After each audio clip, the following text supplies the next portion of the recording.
வணக்கம் நண்பர்களே, இது Motorbike Tamil. நம்ம மெக்கானிக் ராப்குமார் பேசுகிறேன். இந்த வீடியோவில் நம்ம டிவிஎஸ் 50யோட பவர் காயிலும் பிக்கப் காயிலும் ஸ்டார்டிங் காயிலும் எப்படி சேஞ்ச் பண்ணுறன்ற வீடியோவை நம்ம இந்த வீடியோ பார்க்கலாம். இதுக்கு முன்னாடி நம்ம இது எப்படி காயில் செக் பண்ணணும் அப்படின்றது லாஸ்ட் வீடியோ நம்ம போட்டிருந்தோம். அதை பார்க்காதவங்க இந்த வீடியோ பார்த்துட்டு நீங்கள் அந்த வீடியோ போய் செக் பண்ணி பாருங்கள். நான் அதோட லிங்க் வந்து டிஸ்கிரிப்ஷனில் கொடுக்குறேன். ஃபஸ்ட்டு நம்ம pickup coil and starting coil ரெண்டு காயிலும் இருக்கிற ஸ்க்ரூவையும் நம்ம ரிமூவ் பண்ணிக்கலாம்.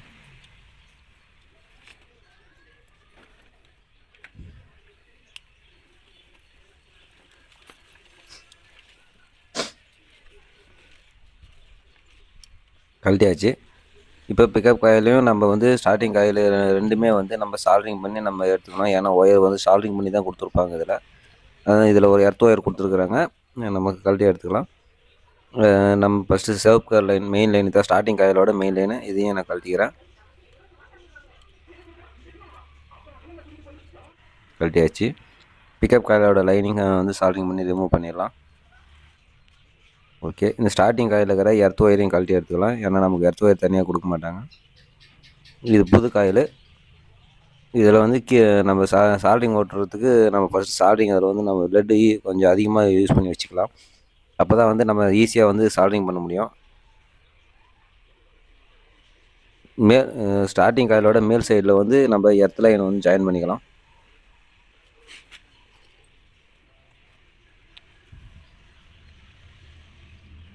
ஃபஸ்ட்டு நம்ம ஸ்டார்டிங் காயில் வந்து ஃபிக்ஸ் பண்ணிக்கலாம். அப்போ தான் நமக்கு வந்து பிக்கப் காயில் வந்து ஈஸியாக இருக்கும். இல்லைனா அந்த மேலே இருக்கிற லைட்டிங் காயில் வந்து நமக்கு டிஸ்டர்ப் பண்ணே இருக்கும். அதனால் ஃபஸ்ட்டு நம்ம இதை ஃபிக்ஸ் பண்ணிக்கலாம். ரெட் கலர் ஒயர் வந்து நம்ம ஸ்டார்டிங் காயிலோட கீழ் சைடில் வந்து நம்ம கனெக்ஷன் பண்ணிக்கிறேன். ஓகே, ரெண்டையும் இப்போ வச்சு ஸ்க்ரூ போட்டுக்கலாம். ஸ்க்ரூ போட்டோம்னா தான் நமக்கு ஒரு கம்ஃபர்டபுளாக இருக்கும். இல்லைனா நம்ம பிக்கப் காயில் சால்ட் பண்ணும்போது அது டிஸ்டர்பன்ஸாகவே இருக்கும். இந்த லைட்டிங் காயிலுக்கு கீழே வந்து 2 புஷ் வரும். 2 பக்கமும் மேலேயும் கீழே 2 புஷ் வரும். அது அடியில் வச்சு போட்டுக்கோங்க மறக்காமல். இல்லைனா ரெண்டையும் வந்து இடிக்கும், கரெக்டாக பொசிஷனில் உட்காராது. ஓகே, 2 ஸ்க்ரூ இப்போ நம்ம மீடியமாக டைட் பண்ணிக்கலாம், அப்புறமா ஃபுல்லாக டைட் பண்ணிக்கலாம்.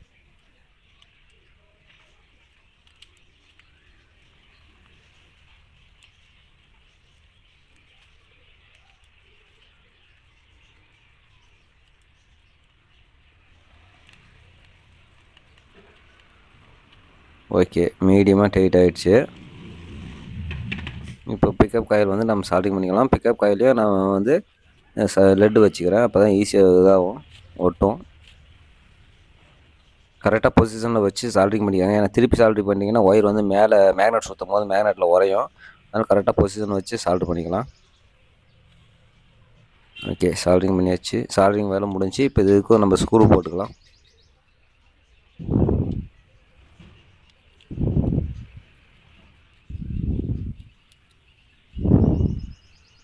ஓகே, இப்போ ஃபுல் டைட் பண்ணிக்கலாம் எல்லா ஸ்க்ரூவும். ஏன்னா எல்லாமே கரெக்டாக ஃபிக்ஸ் பண்ணியாச்சு. இப்போ ஸ்க்ரூ டைட் பண்ணால் போதும். ஃபுல்லாக டைட் பண்ணிக்கலாம். ஏன்னா லூஸ் இருந்துச்சுன்னா மேக்னெட்டில் உரையும். அதனால் கரெக்டாக டைட் பண்ணிக்கோங்க ஃபுல்லாக. ஓகே, டைட் பண்ணியாச்சு. ஒயர் எதனாவது உரைய மாதிரி எதனா வெளியே இருக்க மாதிரி இருந்தால் உள்ளே தள்ளி விட்ருங்க. இப்போ நம்ம ஃபிக்ஸ் பண்ணிக்கலாம். கரெக்டாக அந்த ஹோல்ஸ் விட்டு எடுத்திங்கனாக்கா வந்துடும். காயில் ஸ்கோர் ஃபிக்ஸ் பண்ணும்போது பார்த்தீங்கன்னாக்கா காயில் ஸ்கோரில் மார்க் கொடுத்துருப்பாங்க. அந்த மார்க் வந்து அந்த கோட்டுக்கு நேராக இருக்கணும். அப்போ தான் வந்து டாப்பில் இருக்குதுன்னு அர்த்தம். இப்போ காயில் ஸ்கோருக்கு 3 ஸ்க்ரூ கொடுத்துருப்பாங்க. 3 ஸ்க்ரூவும் நான் போட்டுக்கிறேன்.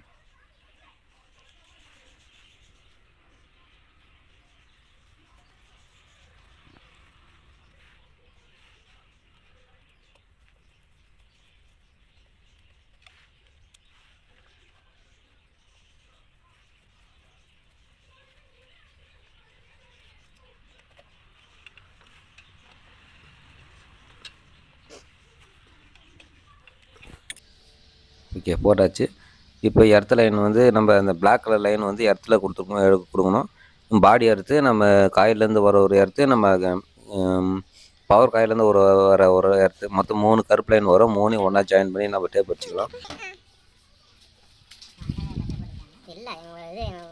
லைன் ஒன்று இதில் அதிகமாக லைன் வராது. எல்லோ கலர் லைன் எல்லோ கலரில் கொடுத்துருங்க. ரெட் கலர் லைன் ரெட் கலரில் கொடுக்கணும். ஒயிட் கலரில் கொடுக்கணும். அவ்வளோதான். இதில் வந்து இருக்கிறதே 4 ஒயர் தான் இருக்கும், அதிகமாக இருக்காது.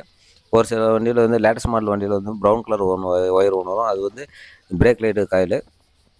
ஒரு சில வண்டியில் வரும், ஒரு சில வண்டியில் வராது. இதில் வந்து பிரேக் லைட் காயில் வந்து லைன் வரும். ஓகே, கொடுத்தாச்சு. இப்போ இருக்கிறது இன்னும் ஒயிட் ஒன்று, ரெட் ஒன்று இருக்குது. அதுக்கு முன்னாடி டேப் அடிச்சுக்கோங்க. ஏன்னா டேமேஜ் இருந்துச்சுனாக்கா எர்த் ஆகும். அதனால் டேப் நம்ம பக்காவாக டேப் அடிச்சுக்கலாம்.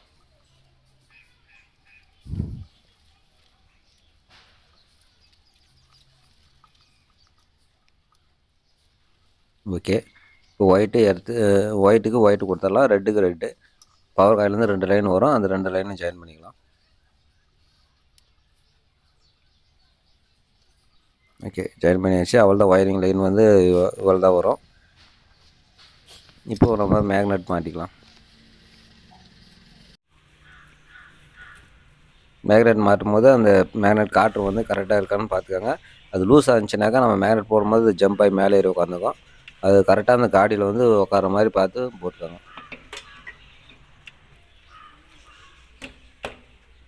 நல்லா செட் ஆகிடுச்சுன்னு செக் பண்ணிவிட்டு அப்புறமா நெட்டு போகும் வாசல்லாம் போட்டுக்கலாம். இல்லைனாக்கா நம்ம அந்த காற்று வந்து வெளியே வந்துருந்துச்சுனாக்கா மேக்னெட்டில் மாட்டி உரைய ஆரம்பிச்சிடும்.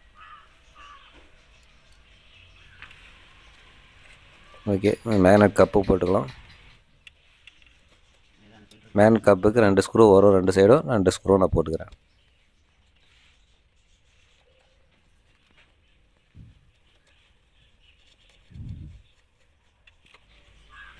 ஓகே, போட்டாச்சு. ஃபேன் இப்போ போட்டுக்கலாம்.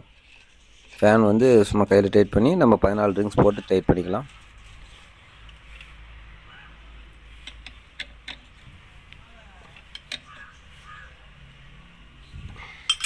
ஓகே, அடுத்தது நம்ம பிஸ்டன் ஸ்டாப்பர் எடுத்துடலாம்.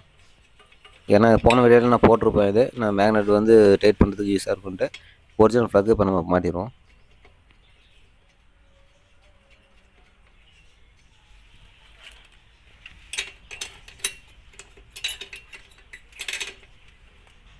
ஓகே, மீடியமாக டைட் வச்சாங்க, எல்லாம் மாற போயிடும். ஃப்ளக் அடாப்டர் ஜாயின் பண்ணிக்கலாம்.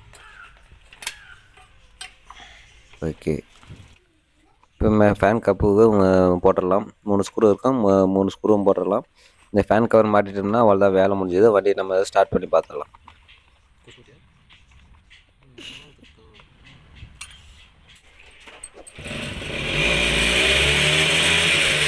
வண்டி இப்போ பக்காவாக ஓடுது. இது போன்ற வீடியோக்கள் பக்கம் நம்ம சேனல் சப்ஸ்கிரைப் பண்ணிக்கோங்க. தேங்க்ஸ் ஃபார் வாட்சிங்.